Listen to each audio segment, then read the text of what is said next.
ఇక్కడ కార్యక్రమం చాలా మంచి ఏర్పాటు చేశారు. కలెక్టర్ గారికి, ఆర్డీఓ గారికి, ఎంఆర్ఓ గారికి, ఎమ్మెల్యే గారికి. అయితే వాళ్ళందరికీ నా తరఫున ధన్యవాదాలు తెలియజేస్తున్నాను.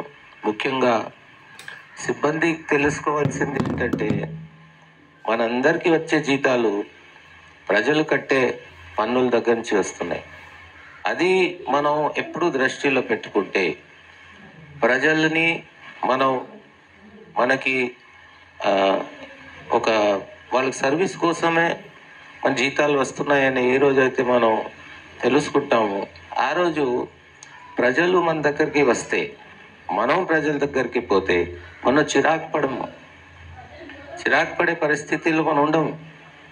ఈరోజు కొంతమంది అధికారులు ఖాళీ ఉన్నా లేకపోయినా, మీటింగ్ ఉన్నా లేకపోయినా వచ్చే వాళ్ళని వెయిట్ చేపిస్తూ ఉంటారు, కలవరు. అటు బిజీ ఉన్నాను అని చెప్తారు. నేను అందరికీ చెప్తే ఏంటంటే, మనం ఉన్నదే ప్రజల కోసం.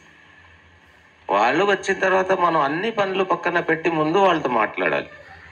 అన్ని సమస్యలు పరిష్కారం అవుతాయని నేను చెప్పలేను, కానీ ఒక నమ్మకం, ప్రభుత్వం ఉంది, మేము వెళ్ళాం, ఎంఆర్ గారు ఉన్నారు, మా మాట విన్నారు, చేస్తామన్నారు, ప్రయత్నం చేశారు, శక్తి సామర్థ్యం పరంగా ప్రయత్నం చేశారు, పరిష్కారం అయింది.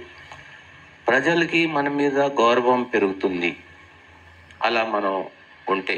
లేకపోతే రాను ఆ గౌరవం తగ్గిపోతుంది. సో కొన్ని సమస్యలు 17 దాకా వచ్చినాయి.